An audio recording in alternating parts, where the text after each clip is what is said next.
Hey guys, tonight we're plunging straight into the fog no.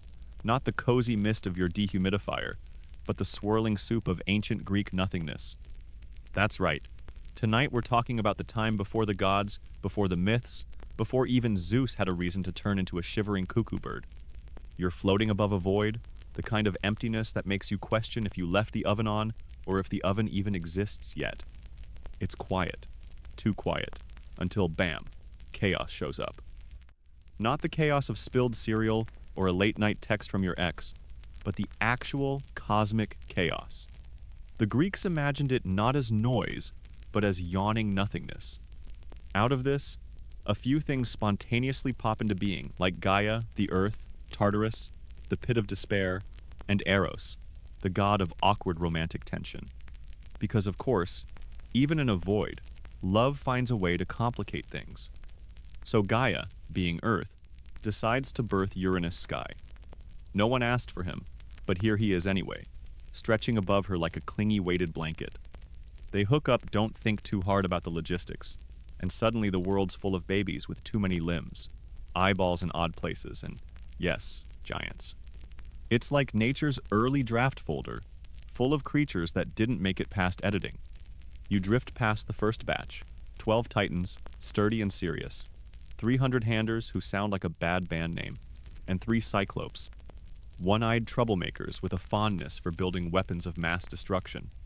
Uranus takes one look at his kids and says, nope. He shoves the monstrous ones back into Gaia's womb because, again, Greek mythology really doesn't know boundaries.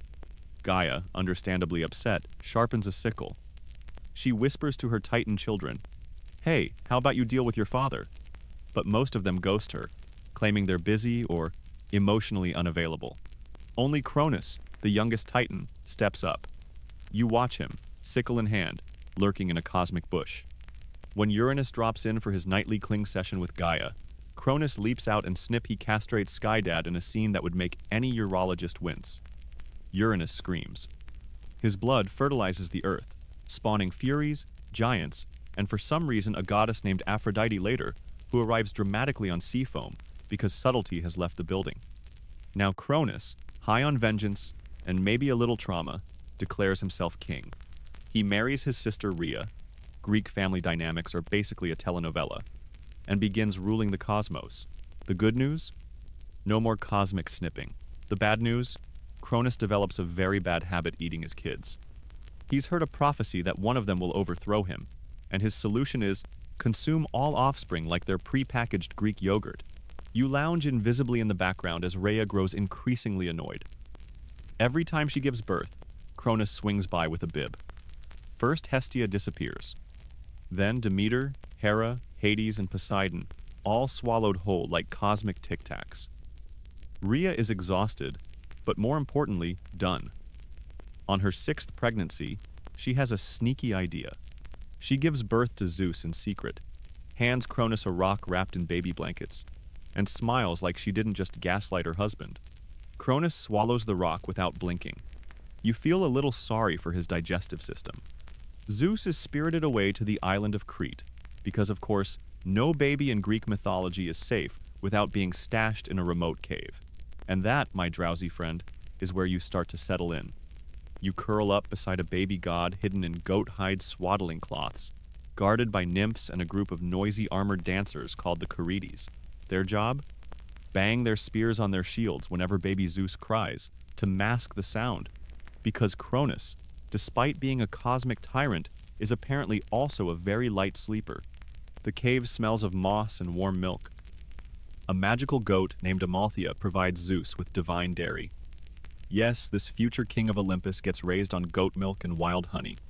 If that doesn't scream sacred Mediterranean diet, I don't know what does. And here's your historical fun fact of the night. Crete's Mount Ida, where this cave allegedly sits, was a real sacred site for centuries. Ancient Cretans believed the very breath of Zeus lingered among its peaks. Historians still argue whether the whole baby in the cave thing was a literal tale, or just symbolic of the island's religious importance. Either way, it's a pretty cozy cradle. Meanwhile, Cronus is out there ruling like a paranoid bachelor, burping up baby rocks and probably wondering why his stomach still growls every time lightning strikes. As you drift between snores, you hear whispers of destiny stirring beneath the stone-laced skies. Zeus is growing. His bones are hardening. His thunder is coming. And soon, even the most boring myth will spark with rebellion. But not yet. For now, it's just you, a godling in a cave, and the faint clatter of distant shields keeping bedtime quiet.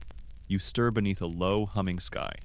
Somewhere above you, the world carries on pretending it's safe, while down here in a goat-scented cave, little Zeus is plotting. Not in the villainous, twirling mustache way more like a toddler, slowly realizing he has superpowers and a serious grudge against Dad. Time's a little wobbly in Greek myth.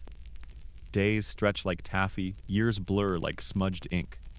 1 minute Zeus is a squeaky baby smacking honey on his face. The next, he's a broad-shouldered young man with a stormy glare and a goat named Amalthea still following him like an overprotective nanny. You watch as he flexes his god muscles literally and metaphorically, learning how to summon clouds, hurl rocks, and politely argue with immortal bees. But Zeus can't hide in that cave forever. Sooner or later, every mythic kid has to confront their dramatically dysfunctional family. And when your dad is a paranoid titan with a taste for baby toes, that confrontation isn't going to be a warm reunion. Zeus eventually leaves the cave with a plan that's equal parts clever and ridiculous. First step? Find Metis, a titaness known for being wise and helpful. Think of her like the ancient Greek version of that one friend who always has a spreadsheet and emergency snacks. Together, they whip up a special potion. Not a turn you into a frog kind of potion, this one is specifically designed to make Cronus barf. Honestly, what a legacy. You creep through the halls of Cronus's palace with Zeus, the pair of you disguised as mere servants. You'd expect more guards or alarm spells, but this is Greek mythology. Everyone's too busy being dramatic to notice plot-critical sneak-ins. Cronus is lounging on a cosmic recliner, burping smugly, maybe wondering why his diet of babies isn't sitting quite right. Zeus offers the potion, cool and casual. "A refreshing tonic, my lord," he says. Cronus, like most arrogant overlords, doesn't question free drinks. One gulp and suddenly, his belly starts gurgling like a clogged fountain. And then, it happens. One by one, his fully grown children burst from his mouth. First Hestia, brushing off stomach acid like lint. Then Demeter, wide-eyed but composed. Then Hera, hair still somehow flawless. Then Hades and Poseidon, fists clenched and ready for revenge. And just like that, Zeus has assembled the most passive-aggressive family reunion in mythic history. Let's pause for a second. Here's your mainstream historical fact. Ancient Greeks believed in something called eusebeia, the idea of reverence toward gods and family. These myths weren't just entertaining, they were allegories of divine order triumphing over chaos. Cronus swallowing his kids symbolized tyranny. Zeus liberating them was progress. Historians still argue whether these tales reflected actual religious beliefs or were just dramatic metaphors passed down by generations who loved a good bedtime drama. Meanwhile, Cronus is now groaning on the floor, 5 adult children glaring at him like they just realized they've been homeschooled by a tyrant with a god complex. Zeus doesn't waste time. He calls for arms, thunder, and war. A full-blown generational brawl is about to kick off. But here's a weird little tidbit you probably didn't learn in school. Some versions say Cronus didn't just vomit up his kids. He regurgitated them along with the rock he thought was baby Zeus. And that rock? It eventually got worshipped by the Greeks. They called it the Omphalos, the navel of the world, and set it up at Delphi, yes, the same Delphi with the famous oracle. People made pilgrimages to honor a divine vomit stone. Sleep on that. Now that Zeus has his siblings back, he rallies them like a divine startup founder, recruiting a team. Hades brings shadows and strategy. Poseidon offers earthquakes and passive-aggressive wave crashes. Hera, Hestia, and Demeter take charge of domestic celestial duties, keeping things stable while the boys throw tantrums. But they're still outgunned. Cronus and the remaining Titans are older, stronger, and frankly a little too experienced in throwing boulders at children. The Olympians need allies. And who better than those forgotten siblings Cronus, stuffed away in the underworld, the Hundred-Handers and Cyclopes? So Zeus does what any sleep-deprived godling would do. He descends into Tartarus. Imagine the vibe. molten rivers, moaning walls, and time moving like molasses in a dream. You tiptoe behind Zeus, clutching your robe, watching as he releases the 100-handers from their chains. These creatures, all limbs in fury, stretch their many arms and say, "Finally." Then, the Cyclopes emerge big, burly, and surprisingly good at arts and crafts. They immediately forge weapons for the Olympians, a trident for Poseidon, a helm of invisibility for Hades, and for Zeus, the ultimate power accessory, a thunderbolt, stylish and deadly. And so, the stage is set. You feel a hush roll across the cosmos. On one side, the old regime Cronus and the Titans. On the other, the new kids Zeus and his siblings, each armed with cosmic power and a long list of grudges. And you're the lucky observer, tucked into a corner of the sky, waiting for the storm to begin. You find yourself drifting in the early morning chill, curled into a cloud like it's a weighted blanket, as the first thunderclap of war splits the silence. This isn't your average family feud, it's an intergenerational celestial smackdown. No one's sitting around a table hashing things out with a nice herbal tea. No, this is the Titanomachy. 10 straight years of divine trench warfare, rock-flinging giants, and deeply repressed family issues exploding across the sky. Zeus leads the Olympians from Mount Olympus, the new headquarters of divine ambition. Think of it like Silicon Valley, but instead of startups and kombucha, it's raw lightning and Olympian flexing. Across the battlefield, Cronus and his Titan bros hunker down on Mount Othrys. It's mountain versus mountain, storm versus stone, and you're stuck floating somewhere in the middle, just trying to catch some shut-eye while avoiding flying boulders the size of small villages. The Cyclopes, those surprisingly competent one-eyed blacksmiths, forge weapon after weapon. Zeus hurls thunder like it's party confetti. Poseidon summons tsunamis just for the dramatic splash factor. Hades, ever the emo tactician, sneaks behind enemy lines using his helm of invisibility and quietly causes existential dread. The Titans counter with brute force. Mountains get picked up and thrown like snowballs. The 100-handers start flinging 300 boulders per minute, basically turning the battlefield into a catastrophic game of dodgeball. You try to nap under a tree, but the tree transforms into a nymph who's yelling something about weaponizing pines. Honestly, you don't know who to root for anymore. Here's your mainstream history snack. Ancient Greeks believed this war wasn't just mythical drama, it symbolized the evolution of divine rule from chaos to order. In art and poetry, the Titanomachy showed up as a metaphor for overcoming old regimes, outdated traditions, and, occasionally, really bad parenting. Historians still argue whether the myth evolved from an actual cultural shift, say, Dorian invaders replacing earlier tribes, or if it was all just metaphor wrapped in melodrama. Back in the action, Zeus starts to gain the upper hand. Not because he's the strongest, he isn't. It's because he's smart. Strategic. He listens. He adapts. He also doesn't mind unleashing storms that peel mountains in half. Cronus? He's faltering. All those years of ruling, swallowing children, and being emotionally unavailable are catching up to him. He swings a massive scythe, his old weapon, but he's slower now. Zeus dodges. The clash of their thunder and stone rattles the edges of the cosmos. For a moment, time itself seems to pause, holding its breath. And then, finally, it happens. Zeus delivers a strike so thunderous, so blinding, it splits the very sky, and Cronus falls. Not dies. That would be too simple. In most versions, Zeus doesn't kill his father, he imprisons him in Tartarus, that deep cosmic dungeon. There, Cronus will stew for eternity, joined by his loyal titans and some very loud regret. The war is over. 10 years. Dust, ash, and broken stars drift in the quiet air. Zeus surveys the ruins. You can see it in his face, he's already tired. Ruling, it turns out, is harder than rebelling. Here's your quirky tidbit to clutch like a bedtime plushie. In one obscure version of the myth, after the war, Cronus is set free and sails off to become the ruler of the Isles of the Blessed, a kind of ancient Greek retirement island. Think Florida, but with ambrosia and fewer golf carts. Some even say he becomes a more gentle ruler there, which honestly feels like a missed opportunity for a redemption arc. With the Titans locked away, the universe needs reshaping. Zeus doesn't waste time. He draws lots with his brothers for who gets what. Hades gets the underworld dark, shadowy, surprisingly well organized. Poseidon claims the sea chaotic, wet, and moody, just like him. And Zeus? He takes the sky, the thunder, the big chair at the head of Olympus. It's a power move, but you can already feel the weight settling on his shoulders like an overgrown toga. Because with victory comes responsibility and complaints.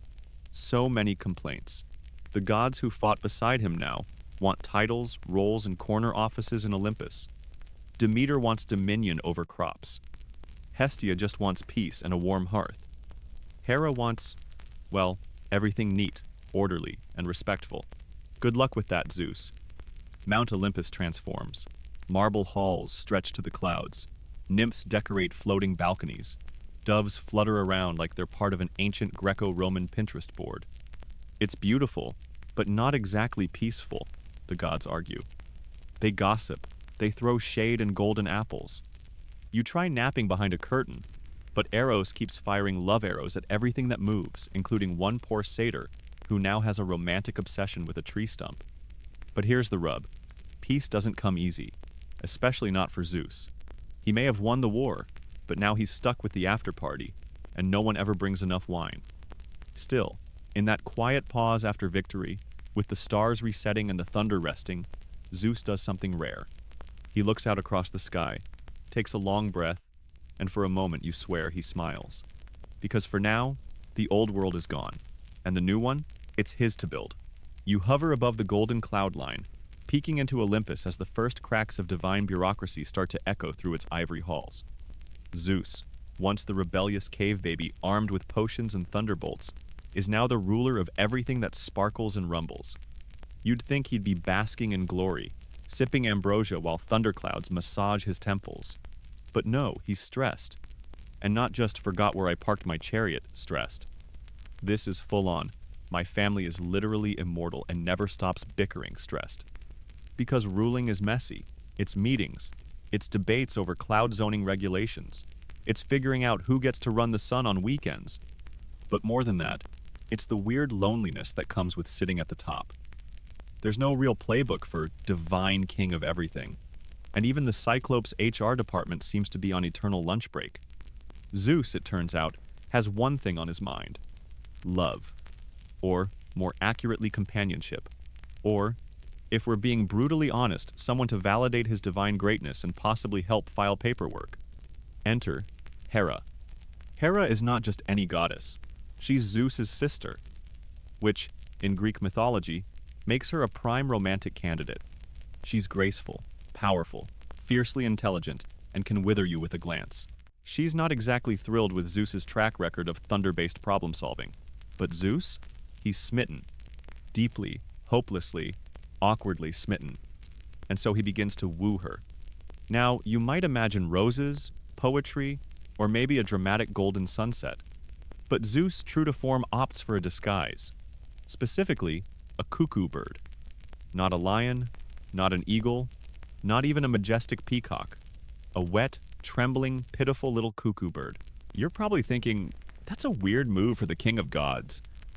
You're right, but picture it. Hera's out for a stroll in the early spring rain, admiring fresh blossoms and probably judging the quality of Olympus's marble when she sees this tiny bird shivering on the ground. It's drenched. It's pathetic. It's chirping like it hasn't eaten in days. And Hera, for all her sharp edges, is not heartless. She scoops up the bird, cradles it gently, and bam! Zeus shapeshifts back into himself. Fully grown in her arms, it's one part shocking, one part romantic, and 7 parts consent gray area. Ancient sources disagree on how much Hera appreciated the ruse. But here's your quirky historical tidbit. The cuckoo bird became one of Zeus's lesser-known symbols, a nod to this very myth. While he's more often repped by eagles and lightning bolts, you'll sometimes find ancient coins or art depicting a tiny bird perched beside a throne. Because nothing says king of gods like starting your courtship with dramatic bird cosplay. And speaking of drama, Zeus promises Hera everything. Marriage, honor, power, A full suite in Olympus with heated cloud flooring. Hera, wary but intrigued, finally agrees. Their wedding is said to be one of the grandest ever held. The earth blooms. Nymphs sing. Even the usually grumpy titans reportedly send passive-aggressive fruit baskets. You'd think, now peace will reign. But if you've been paying attention at all, you know better. This is not the end of the drama. It's the beginning. Because Hera, Queen of Olympus, is no pushover. And Zeus? Well, he may have mastered lightning, but he hasn't quite figured out marital fidelity or honesty or a basic respect for personal boundaries. But we'll get to that. For now, you drift through the golden haze of newlywed Olympus, lulled by harp music and the soft pitter-patter of gossip echoing off marble columns. Hera installs order, schedules, etiquette, proper toga folding standards. Zeus tries to follow the rules for about 15 minutes. And here's your mainstream historical angle. In real ancient Greek society, Hera was often worshipped as the goddess of marriage and the protector of women. Her temples were among the oldest and grandest in the Greek world. Yet her myths are filled with bitterness and betrayal. Historians still argue whether she represents a remnant of a once powerful mother goddess, slowly overwritten by the rise of male-dominated Olympian myths. It's like she was promoted to queen, and simultaneously gaslit into villainy. Back in the narrative, you float near a balcony where Zeus stands, looking smug and moonlit. His thunderbolts are polished, his hair is tousled just right. He thinks he's pulled off the greatest trick in Olympus history, turning a courtship into a bird-based prank that ends in eternal marriage. But you, dear listener, know better. You sense the hum beneath the marble floors, the tension in the air, the absolute inevitability of god-tier misunderstandings. And as you close your eyes again, a cuckoo bird calls somewhere far off in the night, reminding you that even the mighty have to start somewhere. You awaken gently to the rumble of distant thunder, not the scary jump-scare kind, but the low, grumpy growl of a sky god wondering why no one takes his meetings seriously. Zeus is pacing the airy corridors of Olympus, robes flapping like he's auditioning for a toga shampoo commercial. And you know what that means. It's time for war again. Not a sibling war. Not a lover's spat. No, this is the big one. The Titan way kind. You see, defeating Cronus was just the first act in Zeus's extremely long to-do list. The Titanomachy shook the foundations of everything. But the cleanup? That's where things get complicated. The defeated Titans have been chucked into Tartarus, which is more or less the mythological equivalent of a maximum security prison, complete with lava pits and echo chambers. But not everyone from the old regime has gone quietly. Enter the Earth Mother Gaia, who is very annoyed. Not only did Zeus dethrone her son Cronus, but he's now strutting around Olympus acting like he invented morality. Gaia, the original OG, decides that a proper tantrum is in order. So she does what any vengeful primordial being would do. She gives birth to another child. This time, it's Typhon. Now, if you're imagining some kind of overgrown snake with an attitude problem, you're halfway there. Typhon is described as a towering monster whose head scrapes the stars, with eyes that shoot fire, a beard of lava, wings that block out the sun, and here's the real kicker, 100 dragon heads growing out of his shoulders. It's like someone tried to design a final boss using only spare parts from Mythology's scrap bin. Zeus takes one look at Typhon and promptly panics. And here's your historical fact. Many ancient Greeks believed Typhon represented the catastrophic volcanic eruptions of Mount Etna. Historians still argue whether this myth grew from actual eyewitness accounts of such natural disasters, or whether Typhon was simply a symbolic stand-in for chaos refusing to stay buried. So Zeus, ever the gallant storm god, descends from Olympus like a lightning-wielding action hero. He hurls bolts, he roars battle cries, he almost looks like he knows what he's doing. But Typhon? Typhon fights back. Hard. He catches Zeus off guard, wraps him in his dragon snake arms, and this is not a joke, rips out Zeus's tendons. You recoil a little in your cloud. Tendons? Really? That's gotta hurt. Typhon hides the tendons in a cave and sets a draconic babysitter to guard them. The world goes dark. Olympus trembles. Zeus is helpless, reduced to a gooey mass of regrets and poor strategic planning. But don't worry, Zeus doesn't stay down for long. Hermes, the sneaky messenger god, sneaks in, tricks the dragon, and steals the tendons back. It's like an ancient Greek heist movie with sandals. Zeus gets retendoned. We're not asking how that works. Powers up like he's in a thunderous RPG, and returns to the fight with double the rage and twice the lightning. The battle is epic. Mountains are flung like frisbees. Rivers change course. Mortals down below probably think the world is ending, which, in mythological terms, means it's just Tuesday. Eventually, Zeus strikes Typhon with a bolt so powerful, it blasts him beneath the earth. Where, you ask? Mount Etna? That's right, Typhon is buried under a volcano, still twitching, still angry. Every time the mountain rumbles, that's Typhon trying to escape. Here's your fringe tidbit for tonight. In some versions of the myth, Typhon didn't just get buried. He actually fathered monsters even while imprisoned, including the Chimera, Cerberus, and that flying snake thing Hercules had to fight. Because apparently, being buried under magma doesn't interfere with one's dating life. With Typhon neutralized, for now, Zeus finally has breathing room. He returns to Olympus like a hero on a parade float, nodding solemnly as gods cheer and nymphs toss laurel leaves. But the victory comes with a fresh layer of weariness. Because if Typhon happened after the Titans, what else is waiting in the cosmic wings?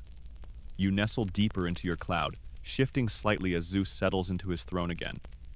The marble creaks under the weight of godhood, but he doesn't notice. He's staring out into the far reaches of the world, where order must still be enforced, and chaos still simmers beneath the crust. And if you listen closely beneath the thunder, beneath the gossip, beneath even the soft whooshing of ambrosia fountains, you'll hear it, the quiet sigh of a god who's beginning to understand that ruling the universe means never sleeping with both eyes closed. You drift back into consciousness with a faint zap, the kind that tingles your toes and smells faintly of ozone and overcooked ambrosia. Olympus is quiet for once. Not peaceful, exactly, but quiet in that tense, everyone's pretending everything is fine kind of way. Zeus has finally cemented his place as king of gods. He's got the throne, the thunderbolts, and a PR team of muses working overtime to polish his image. But here's the thing no one tells you. After the war, the real headache begins. With the Titans buried, Typhon sizzling under a volcano, and the Olympians installed in their cloud-top condos, you'd expect celebration. Maybe a festival, a pan flute rave, something.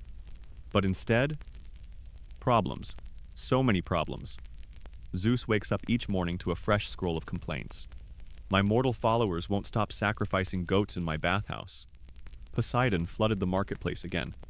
Apollo is threatening to turn another cowherd into a constellation. Hermes stole everything again.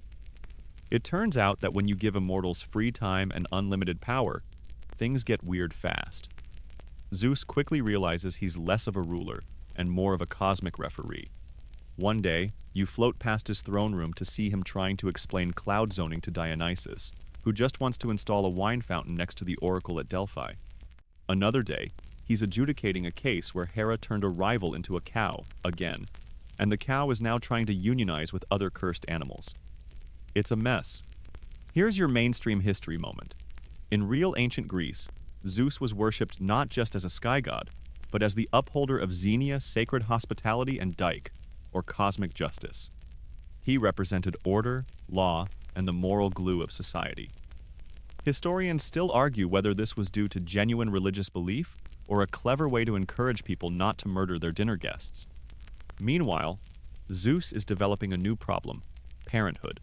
Now that things are peaceful, his wandering eye starts wandering even more. His children begin popping up like mushrooms after rain.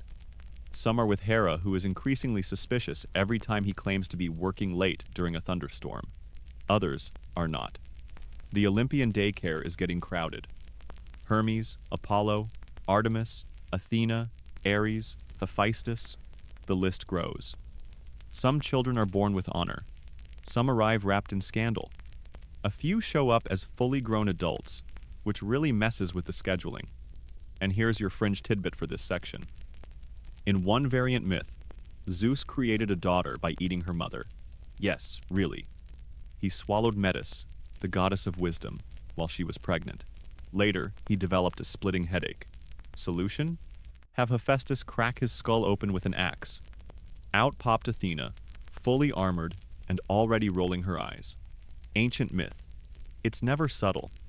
You float beside Zeus as he rubs his temples, perhaps remembering the Athena incident, and sighs deeply. The sky outside rumbles a little, not because of weather, but because somewhere, another prophecy is whispering trouble. Because of course there's a prophecy. There always is. This one says that Zeus, just like Cronus, may one day be overthrown by his own child. And that, dear listener, is where the anxiety really kicks in. Zeus starts watching his children more closely.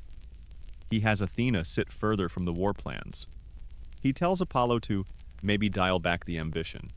He side-eyes Ares constantly, like the god of war might just snap and throw a rebellion-themed birthday party. He even makes awkward small talk with Hephaestus, who is still bitter about being tossed off Olympus once as a baby. We'll get to that later. You'd think immortality would give Zeus time to chill, but nope. Immortality just means there's more time for everything to go wrong. He tries to establish rules, sacred oaths, divine contracts, even a brief attempt at a Gods Anonymous therapy circle. But nothing sticks. The gods aren't like mortals. They don't forget. They hold grudges like fine wine, aging them for centuries before bringing them out during a feast to ruin everyone's night. And let's not forget the mortals. Zeus, in theory, is supposed to oversee humanity, guide them, protect them. Instead, he mostly watches them through cloud windows like they're ants on a chaotic picnic blanket. Sometimes he intervenes, usually with a thunderbolt. Other times he sends omens, dreams, or just shapeshifts into something awkward and pays a personal visit. We'll get to those adventures soon enough. For now, you watch him sitting on the edge of his cloud bed, feet dangling into the ether, eyes tired. The stars are quiet tonight. The moon glows faintly, casting silver onto his robe. Hera's asleep down the corridor, probably dreaming about smiting someone who flirted with her husband during lunch. And Zeus? Zeus whispers something only the wind hears. It's not the power that's heavy, it's keeping it. You roll over on your cloud like it's a plush mattress from the god's own showroom, the kind filled with stardust and zero regrets. Except tonight, there's something unusual in the air. A breeze flits by with the unmistakable scent of spring-fresh petals, wild nectar, and just the faintest whiff of awkward romantic desperation. Zeus is at it again. Let's rewind for a moment. You remember Hera, right? His wife, his sister, queen of the gods, eternal scowler of poor behavior? Yes, that Hera. The one who can wrinkle her nose and make a nymph rethink her entire life. But here's the thing: Zeus didn't start married. In fact, Hera initially wanted nothing to do with him. You see, after the war and the whole build Olympus from scratch affair, Zeus found himself thinking, you know what I need? A co-ruler, a goddess, preferably someone terrifying. Naturally, his gaze landed on Hera. She was powerful, composed, and had a moral backbone strong enough to shame a thunderbolt. But more importantly, she was unimpressed. And that drove Zeus wild. He tried everything: compliments, offerings, personalized cumulus clouds. None of it worked. Hera wasn't just playing hard to get, she was hard to get. Which brings us to that little moment of inspiration. One day, as Hera strolled through her favorite sacred grove, probably reflecting on how exhausting it is to be the only adult on Olympus, Zeus transformed into a shivering, miserable little cuckoo bird. The sky had opened up, thunder had rolled in, and there he was, soaked, trembling, and chirping like his last hour had come. Hera, of course, couldn't resist. Her instincts kicked in.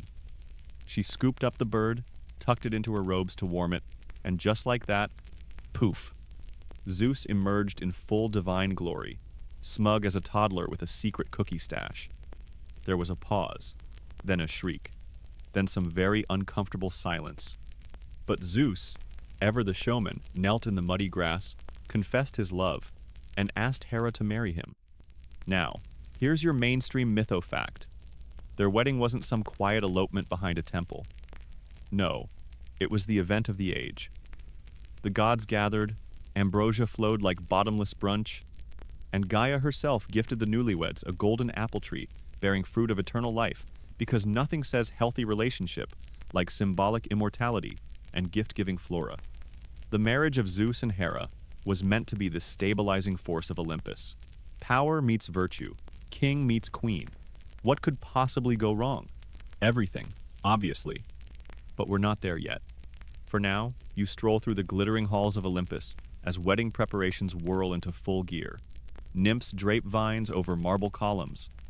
Apollo plays a rehearsal tune on his lyre, which sounds suspiciously like a Coldplay song. Hephaestus forges matching lightning-shaped wedding bands. Even Ares stops punching things long enough to pose for family portraits. Hera, in a gown spun from the dawn's light and woven cloud, walks towards Zeus with equal parts grace and internal screaming. You can tell deep down she knows what she's getting into. But she also sees the opportunity. Together they'll rule. Together they'll shape the future of gods and mortals alike. She just has to manage him. And oh boy, will she? Your quirky fringe fact for the night? The cuckoo bird wasn't chosen randomly. In many ancient cultures, the cuckoo symbolized spring, fertility, and the return of life after winter. So Zeus's disguise wasn't just pitiful, it was strategically manipulative. The message was clear: I'm helpless, but I bring renewal. It's like showing up to a date dressed as a bouquet of flowers and a crying baby at the same time. Back at the altar, Zeus and Hera exchange vows.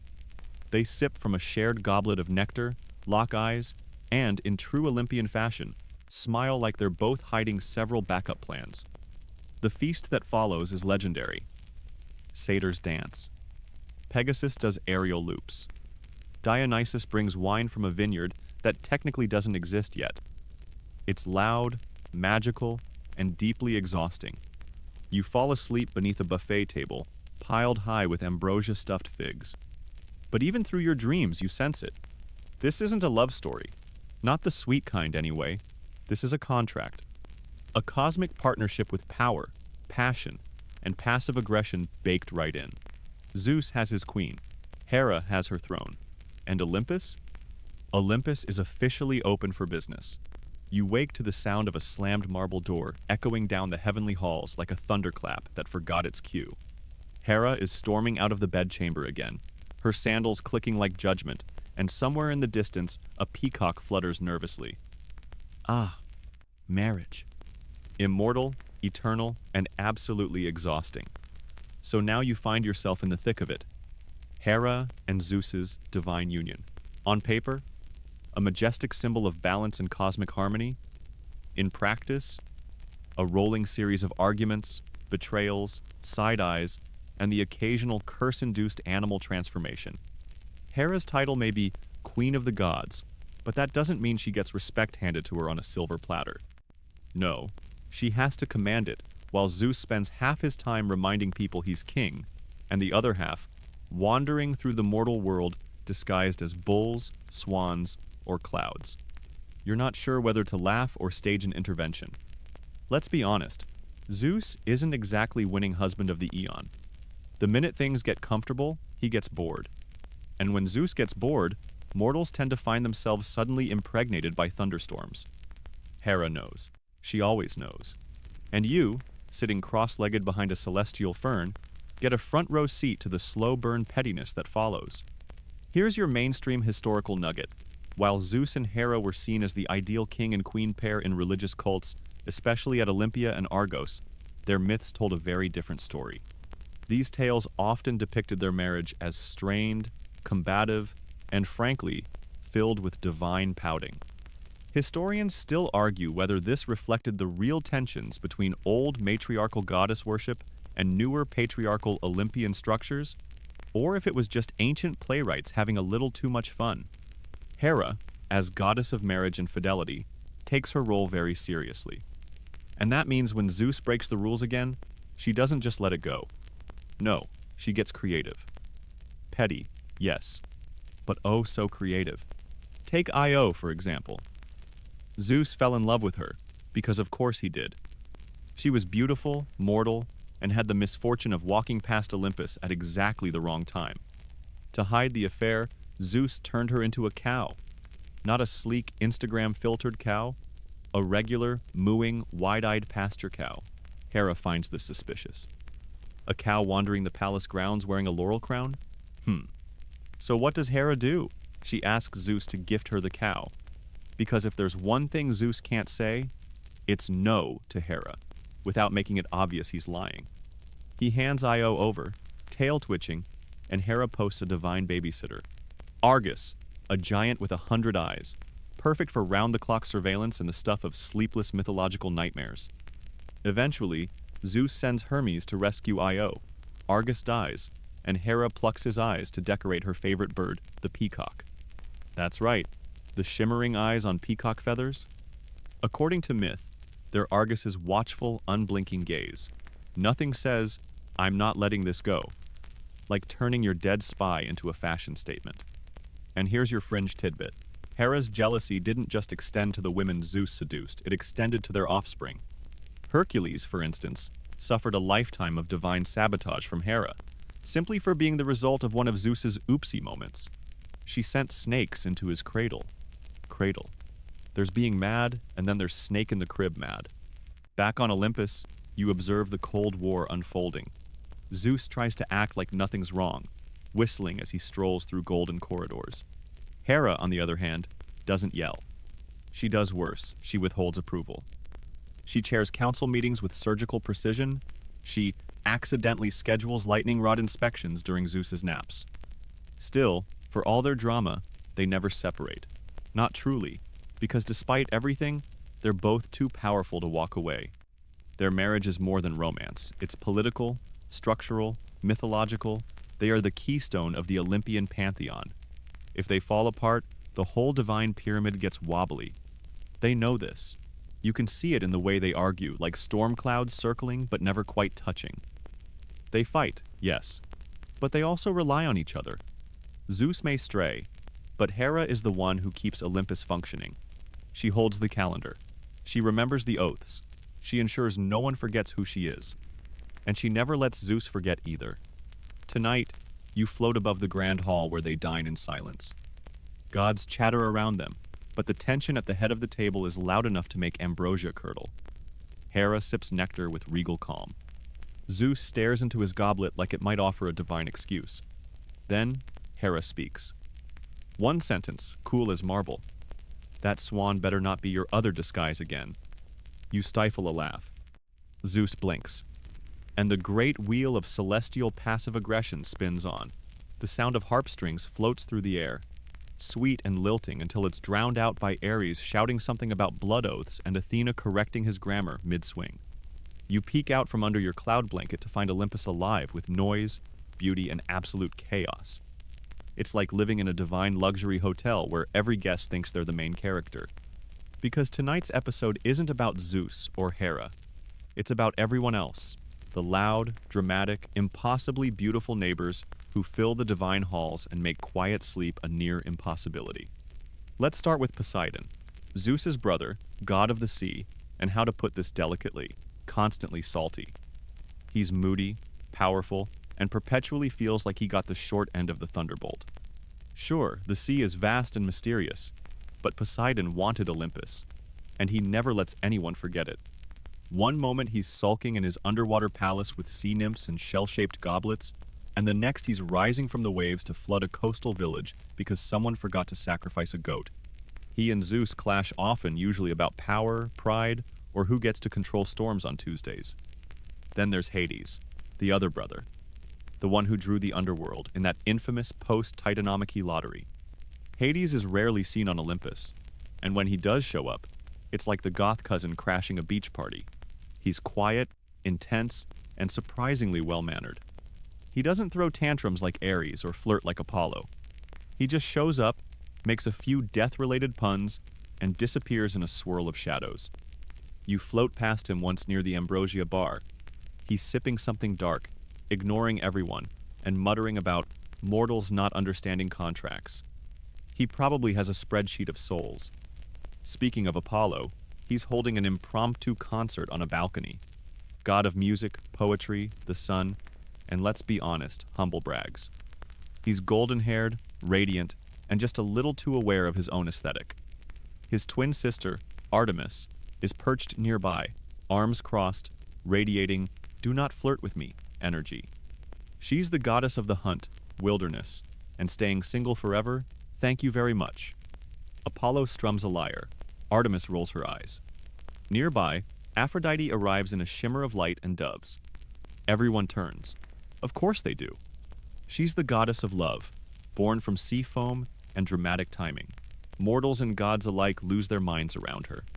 Her presence causes wars, and that's not an exaggeration, it's a plotline. And yet, somehow, she's married to Hephaestus, the gruff, soot-covered god of blacksmiths. Their relationship is complicated. And this is where your quirky fringe fact sneaks in. Despite being the goddess of love, Aphrodite wasn't exactly faithful to Hephaestus. Her most famous affair was with Ares, god of war, and once, the two were caught in the act by an invisible net that Hephaestus had forged himself. The entire pantheon gathered to laugh and gossip. Even Poseidon couldn't keep a straight face. Nothing says divine humiliation like a magical marital sting operation. As you drift through the Olympian halls, you begin to realize something. These gods aren't distant and abstract, they're relatable. They're jealous, proud, lazy, ambitious, and absurdly overdramatic. Historians still argue whether the Greeks believed in their gods literally, or whether these myths were symbolic ways to explore human nature through divine soap operas. And nowhere is that clearer than in their constant drama. Athena and Ares, for example, can't stand each other. Athena is strategy, wisdom, discipline. Ares is brute force, bloodlust, and shouting. They argue constantly about which wars were honorable and which were just fun. Athena wins, usually. She always does. Dionysus, meanwhile, has turned the west wing of Olympus into a non-stop party zone. As god of wine, madness, and theater, he doesn't really do schedules. You once saw him lead a conga line of nymphs and satyrs straight through Hera's sacred garden. She didn't speak to him for a century. Hermes zips past you in winged sandals, arms full of scrolls, snacks, and possibly stolen divine property. He's the messenger, the trickster, the patron of travelers and liars. You try to ask him for directions once and end up with 3 riddles and a magic olive. And in all this celestial circus, you notice one thing again and again. It's Hera keeping the wheels from falling off. While Zeus disappears to romance another nymph disguised as a fog bank, Hera is in council meetings, settling disputes, redirecting prophecies, and adjusting event seating charts to avoid bloodshed. She glares at you once when you accidentally sit in her peacock's favorite chair. You apologize. The peacock nods. You survive. As the stars stretch across the dome of Olympus, you retreat to a quiet corner near Hestia's hearth. She's the goddess of the home, and no one pays her much attention, but her fire keeps everything warm. She's the calm center in a godstorm of chaos. And in that gentle glow, you sigh. Olympus isn't a palace. It's a divine apartment complex with no soundproofing. You ease into your cloud seat again, only to be startled by what appears to be a full-grown woman leaping out of Zeus's forehead with a sword in one hand and a fully ironed battle strategy in the other. Don't worry, it's just Athena, doing her grand entrance. Again. See, things in Zeus's family are unusual. Family planning is not a phrase that exists in Olympus, unless by planning you mean, let's defy the laws of biology and surprise everyone with a goddess popping out of someone's skull. Which, here, is practically tradition. You glance around the Pantheon's bustling halls and realize something. The Olympian children are weird. Not just in behavior, though, there's plenty of that, but in how they're born, how they're raised, spoiler, rarely by their actual parents, and how their existence often breaks physics, ethics, and common sense. Let's rewind a bit to Athena. Remember Metis? The clever Titanus Zeus tricked into becoming his partner in strategy, and then, once he learned of a prophecy that her child would overthrow him, did what any rational god would do, he swallowed her whole. Totally normal. Somehow, inside him, Metis kept working, making armor, whispering wisdom, and presumably redecorating his insides. Eventually, Zeus developed the worst migraine in recorded myth. So Hephaestus, or in some stories, Prometheus grabbed an axe and cracked Zeus's skull open like a coconut. Out sprang Athena, fully grown, fully dressed, fully done with everything. Your historical fact for tonight. Athena's birth was wildly popular in ancient Greek art. Pottery, frescoes, temple carvings artists loved showing Zeus getting his head split open and Athena popping out like a divine jack-in-the-box. Historians still argue whether this was meant to symbolize the birth of rational thought from brute force, or just a very elaborate way to say, Dad had a headache. Athena, of course, becomes goddess of wisdom, war, the smart kind, and civilization. She's all about logic, order, and carefully planned battle strategies. She's also one of the few gods who remains perpetually single, devoting herself to reason over romance. And let's be honest, given her family, you can't really blame her.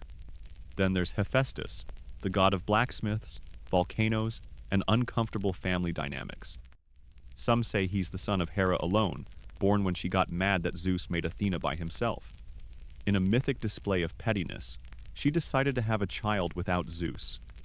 The result? Hephaestus, born lame. Hera, disappointed by his appearance, because we're dealing with peak toxic parenting here, tossed him off Olympus. He fell for a day and a night, landing in the sea. Some versions say Thetis and Eurynome, sea goddesses, raised him.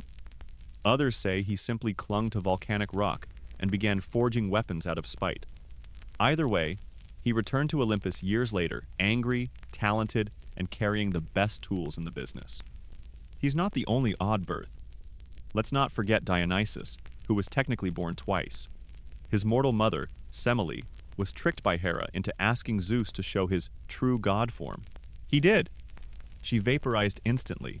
Zeus rescued the unborn baby, stitched him into his own thigh, and a few months later, ta-da, Dionysus emerged sparkly, dramatic, and craving fermented grapes. You're starting to see a pattern here, aren't you? Zeus just can't keep his children boring. One gets born from his forehead, another from his thigh. A few arrive through storms, cows, and golden rain. It's like someone spun a wheel of ridiculous entrances and just kept shouting, "Yes, that'll work!" And then there's Ares, born the normal way to Zeus and Hera. Ares is the god of war. The messy, brutal, charge into battle screaming kind. Unlike Athena's strategic elegance, Ares is more punch first, ask questions never. He's moody, aggressive, and, let's face it, not that bright.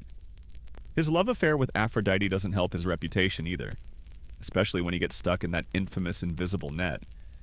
You find him now pacing through the training courtyard, swinging a bronze sword at shadows and muttering, "I'm very important," to himself. Nearby, Hebe, goddess of youth and cupbearer to the gods, gives him a side-eye so sharp it could slice ambrosia. And let's not forget Hermes, born to Zeus and Maia, a mountain nymph. Mere hours after birth, he invented the lyre using a turtle shell and proceeded to steal Apollo's cattle before lunch. Zeus found it hilarious. Apollo didn't.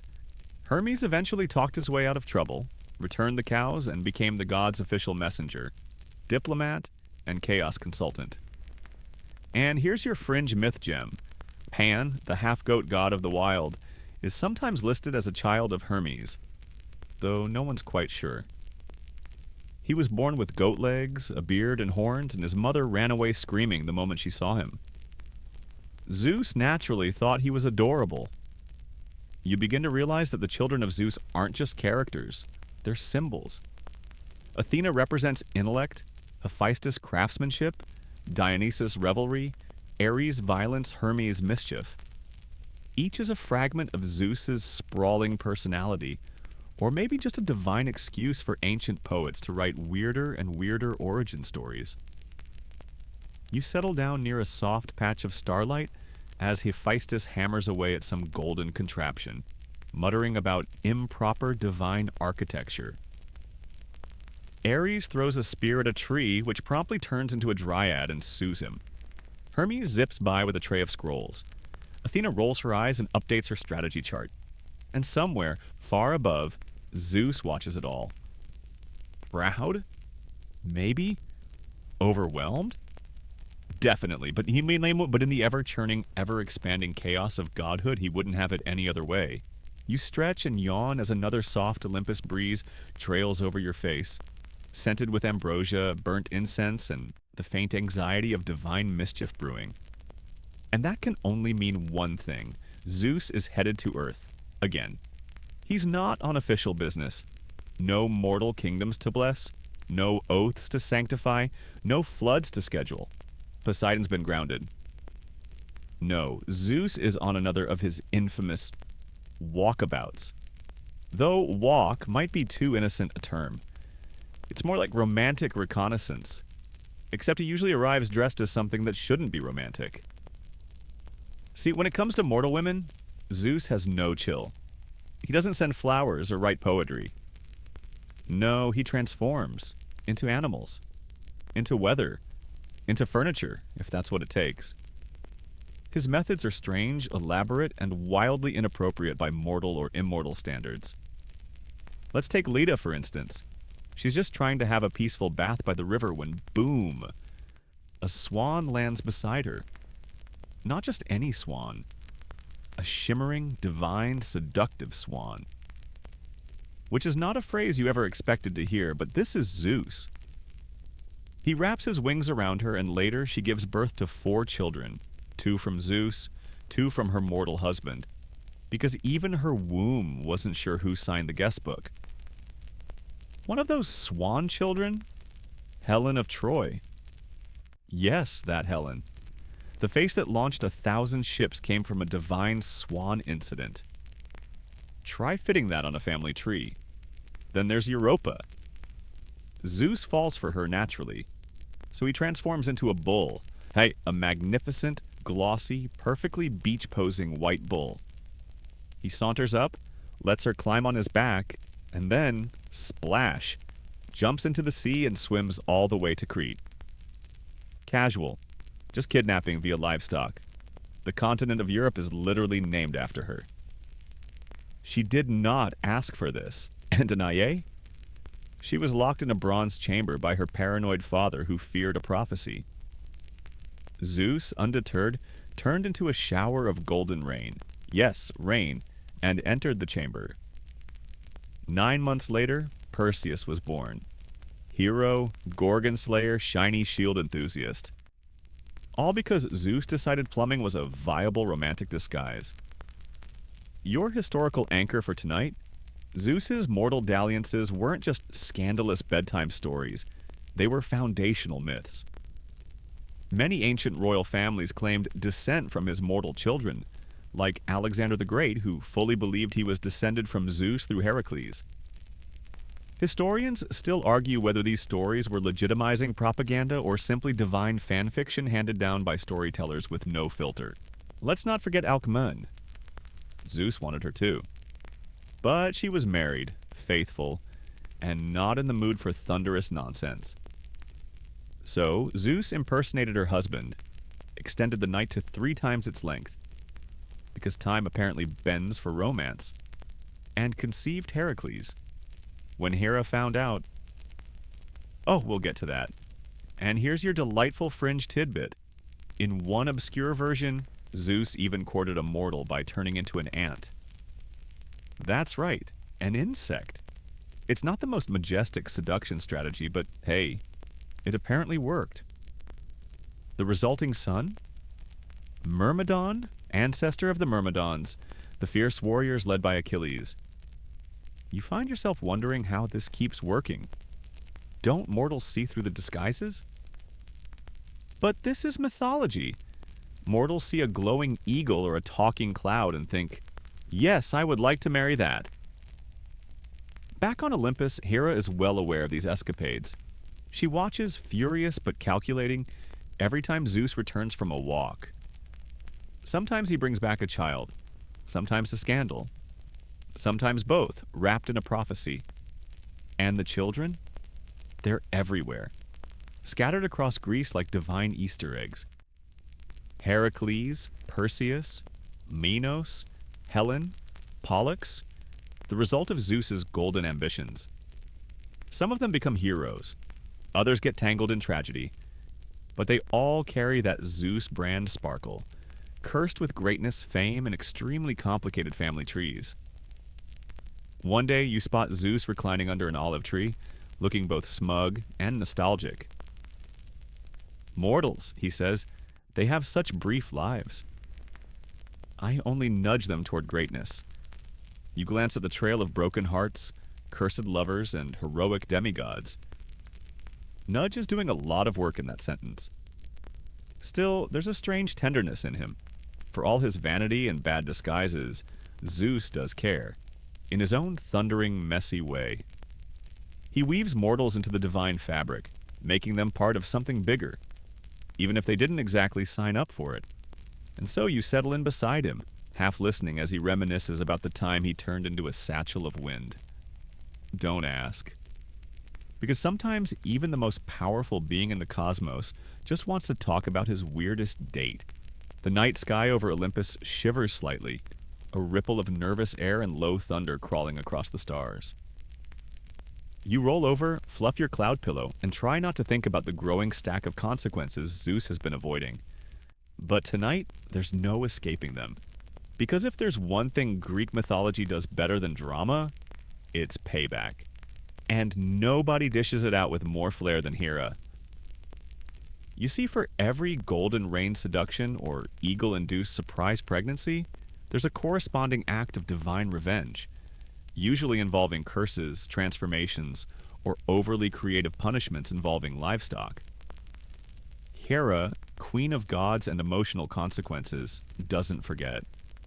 She catalogs. Her rage is not wild and chaotic, it's curated.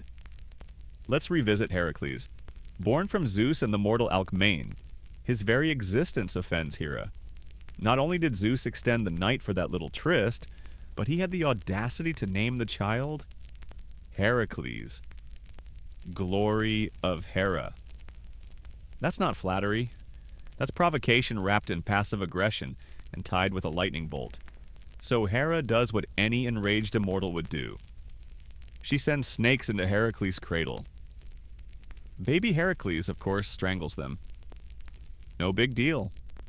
But the real vengeance comes later when she drives him temporarily mad, causing him to do something unspeakable that sets him on the path of the 12 labors. Hera doesn't strike fast. She plays the long game. Then there's Semele, the mother of Dionysus. Tricked into asking to see Zeus's true form, she's incinerated by divine glory. Dionysus survives only because Zeus stitches him into his thigh. But the trauma? That's all Hera's doing. Subtle. Terrifying. But she doesn't always go after the mothers. Sometimes she targets the innocent-seeming nymphs who caught Zeus's eye. Take Callisto, a devoted follower of Artemis. Zeus approaches her in disguise, because of course, and when Hera finds out, she doesn't yell. She doesn't confront Zeus. No, she transforms Callisto into a bear. A bear. Later, poor bear Callisto is nearly killed by her own son in the forest. Zeus intervenes at the last second, flings them both into the sky, and voila! You get Ursa Major and Ursa Minor. Yes, those cuddly constellations you fall asleep under. Family trauma, immortalized. Here's your mainstream myth connection. Many of these stories, Io, Callisto, Leto, were central to ancient cults and festivals. The tales weren't just tabloid-grade gossip. They explained the origins of stars, seasons, and rituals. Historians still argue whether Hera's villainy was exaggerated by later poets, or whether she originally represented an older, more dominant deity who got demoted as Zeus's popularity rose. Meanwhile, down in the mortal realm, Zeus's other children are stirring up their own chaos. Like Pegasus? Yes, the flying horse. But do you know where Pegasus came from? Not a magical meadow or unicorn breeder? No, he sprang out of Medusa's neck. After she was beheaded by Perseus, one of Zeus's many demigod kids, Pegasus just poof appeared, fully grown and ready to gallop across clouds. Because in Greek mythology, trauma often comes with accessories. Pegasus becomes a favorite tool of the gods. He delivers thunderbolts for Zeus, inspires poets, and even gets his own constellation, which is pretty good for a horse who never had a childhood. Then there's the Chimera, the Sphinx, the Hydra, monsters with parts stitched from various animals, teeth too sharp for comfort, and riddles no one wants to answer at dinner parties. Most of them are either born from Typhon and Echidna, remember Typhon, buried under Mount Etna, or created through divine meddling. And guess who usually has to deal with them? That's right. Mortals, or more specifically, the poor demigod children of Zeus, sent on quests that are equal parts punishment and flex. Your fringe myth fact for the night. Bellerophon, the hero who tamed Pegasus and defeated the Chimera, was said to be punished later for trying to fly too high. Straight to Olympus. Zeus, not amused, sent a gadfly to sting Pegasus, who bucked Bellerophon off. The message was clear. Greatness has limits. Unless, of course, you're Zeus. And it's not just monsters. Zeus also punishes humans who mess with divine rules. Take Prometheus, the titan who gave fire to mankind. Zeus chains him to a rock, where an eagle devours his liver daily. It regenerates overnight. This went on for centuries, until Heracles finally freed him. Because even Zeus, deep down, knew grudges have expiration dates. Sort of. You, meanwhile, are trying to nap under a tree that used to be a woman. Daphne, to be exact, who turned herself into a laurel tree to escape Apollo. You don't want to know the backstory, it's another drama pile. But it does mean the leaves above you whisper soft lullabies, small winds. The gods' punishments are never fair, rarely consistent, and almost always poetic.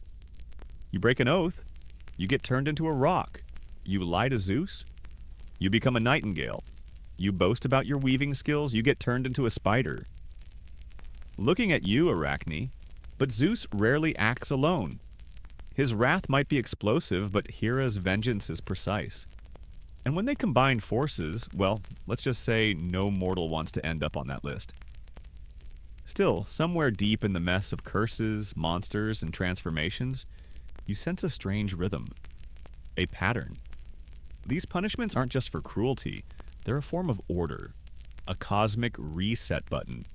Actions have consequences, even if those consequences involve wings or hooves, or suddenly becoming a tree. And as you roll back onto your cloud, you realize something comforting in that. In a world of chaos and divine misbehavior, at least the pettiness is consistent. You wake up to the soft hum of prayers wafting upward like smoke through cracks in the heavens. It's a strange kind of music, half hope, half flattery. Somewhere far below Olympus, mortals are lifting their eyes, stretching out their arms, and murmuring words into the wind. And who are they talking to? Zeus, of course. The boss. The sky dad. The one with all the thunder toys and most of the moral ambiguity. But here's the twist. You roll over and peek through the clouds, and Zeus isn't listening. Not really. He's lounging in a celestial recliner wearing a robe lined with storm clouds, sipping something golden from a goblet with "Number One God" engraved on it. Across the marble floor, scribes are sorting through scrolls of human petitions like overwhelmed interns during finals week. You'd expect a god so scandal-prone to be hiding. But no, Zeus is getting more popular. Why? Because he's got temples, statues, hymns, and the greatest PR team the ancient world has ever seen, the priests. You float past one such temple in Olympia, where a 20-foot statue of Zeus gleams in gold and ivory. He's smiling benevolently, muscles polished, beard curled into perfect swirls, as if he never turned into a swan and chased a woman into a swamp. This statue was real, by the way, one of the 7 wonders of the ancient world, created by the sculptor Phidias. And historians still debate whether it was meant to inspire awe or fear. Mortals don't just pray to Zeus, they build cities around him. They hold games in his honor. They write entire epics thanking him for not sending more plagues. In many ways, the messy mythological Zeus is very different from the polished version in public worship. There, he's not the wandering birdman with too many kids. He's the All-Father, the lawgiver, the thunderer who keeps the world in balance. It's a divine rebrand. Olympus Inc. is open for business. Hera, as always, is side-eyeing it all. You catch a glimpse of her in a polished bronze mirror, adjusting her crown while muttering, If he spent half as much time governing as he does approving new temple blueprints, we'd have fewer nymph lawsuits. She's not wrong. Zeus approves shrines the way Hermes collects excuses. Every region wants their own version. There's Zeus Horkios, Zeus of Oaths, Zeus Xenios, Zeus of Guess, Zeus Malichios, Zeus the Kindly. Sure. And about 30 other flavors depending on what you're praying for. Each version has its own rituals, its own sacred grove, its own PR spin.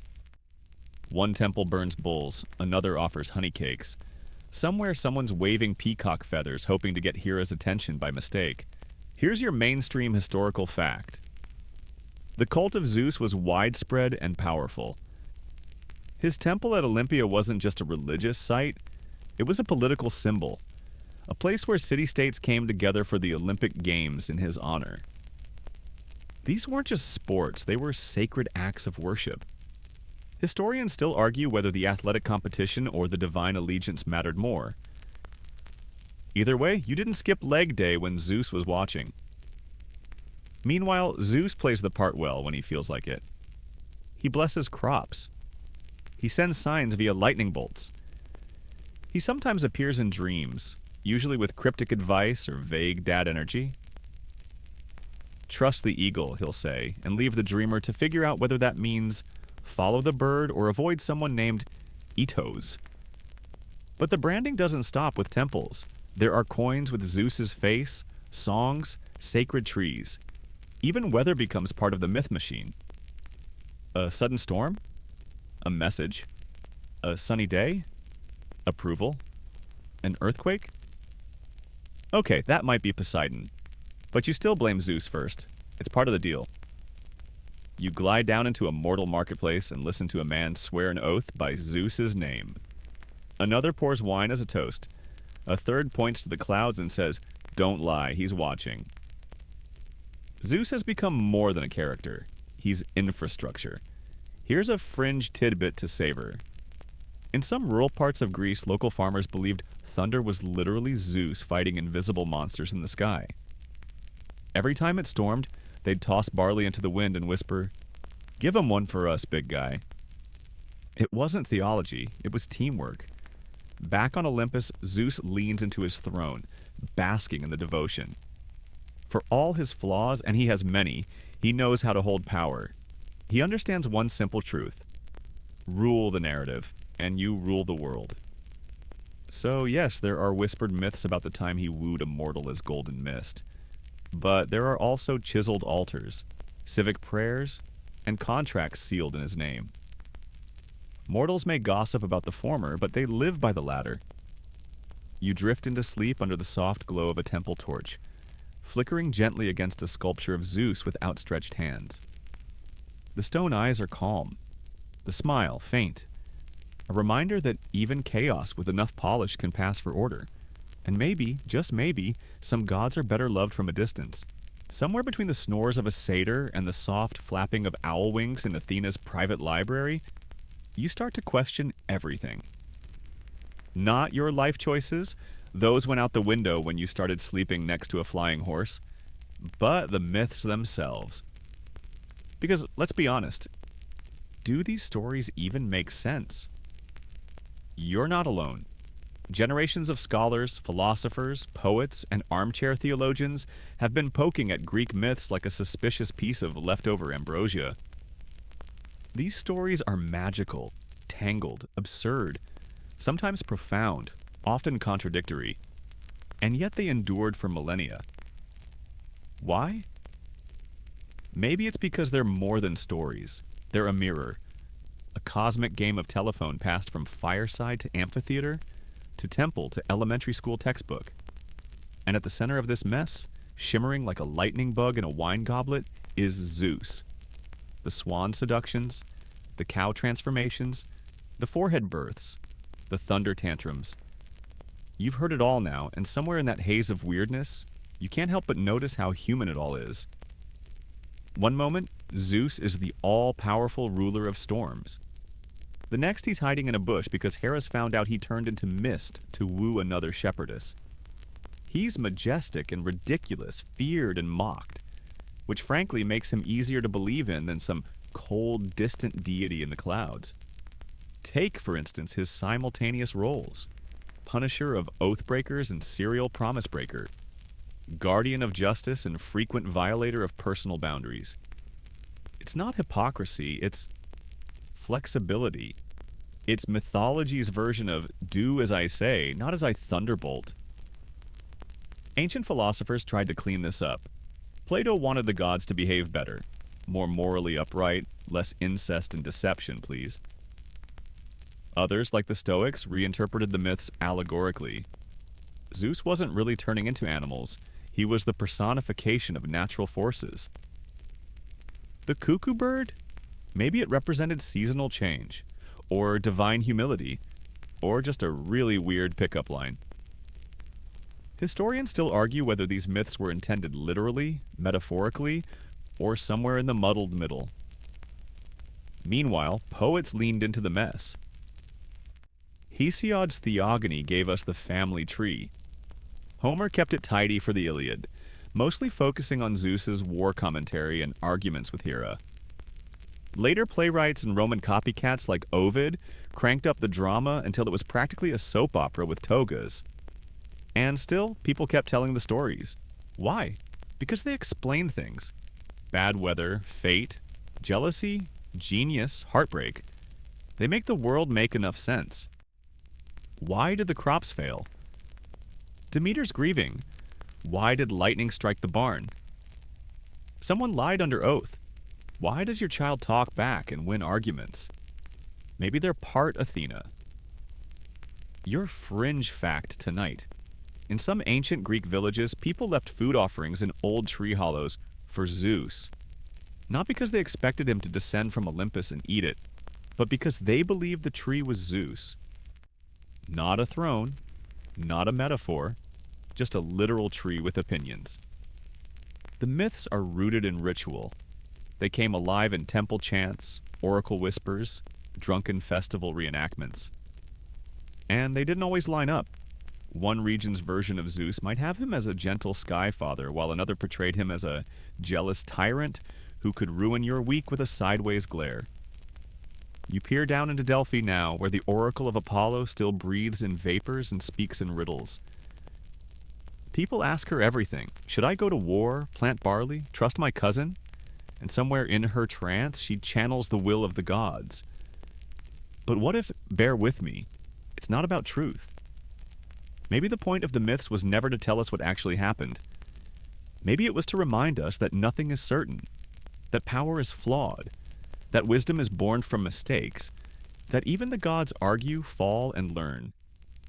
Zeus, with all his nonsense, might just be the perfect god for a chaotic world. Not because he's good, not because he's just, but because he's complicated, and that's relatable. You think back on everything he's done. The monster slaying, the thunder hurling, the shape-shifting, the endless children, the eternal marriage counseling. He is a paradox wrapped in a toga, wearing sandals made of storm clouds and ego. And you? You're still here, lulled to sleep by a myth that shouldn't work, but somehow does. Because in the end, Zeus isn't just king of the gods. He's king of stories. A soft breeze curls across your face, warm like a campfire and gentle like a tired lullaby. You don't have to open your eyes to know you're back in Olympus, where the stars glow slightly brighter, and everything smells faintly of fig trees, thunder, and divine dysfunction. But tonight, something is different. The air hums with the low, almost forgotten memory of rain.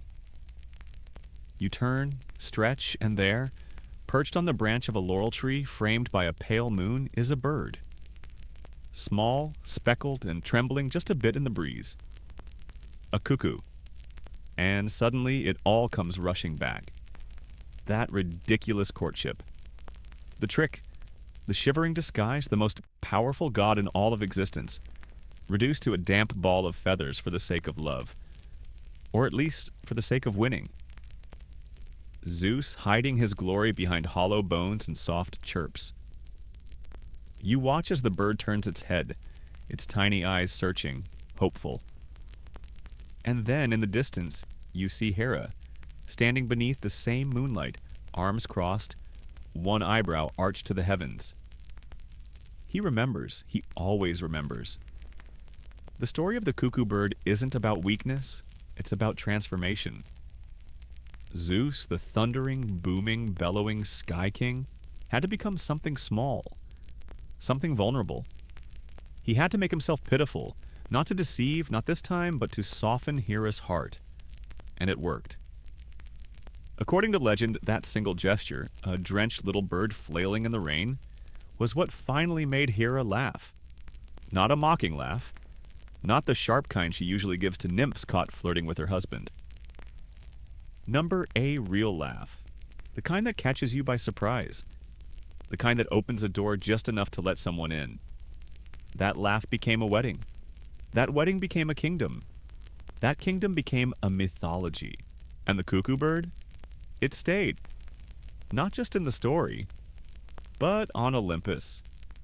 You can still hear its call in springtime. Soft, strange, a little bit silly.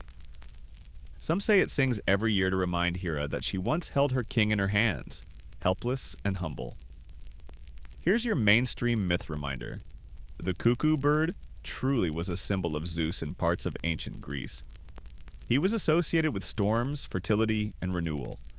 And spring, the season of the cuckoo's song, was often marked by festivals honoring Hera and Zeus's sacred marriage. Historians still debate whether this was an imported symbol or a homegrown metaphor. Either way, it stuck.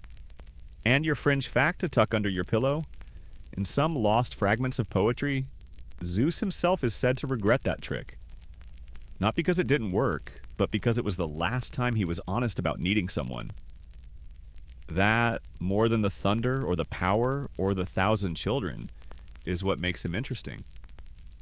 Because in that moment, as a bird, he wasn't a god. He was someone trying not to be alone. You lean back, arms behind your head, the stars flickering in and out of focus. The drama may be over. The myths may have twisted and multiplied over the centuries. But the cuckoo bird, it still sings. Softly, quietly, somewhere above your dreams. And now you're floating gently through the last wisps of this story. No more thunder, no more flying horses. No more surprise children emerging from foreheads or thighs. Just quiet now. The marble halls of Olympus are fading behind you, softening into mist.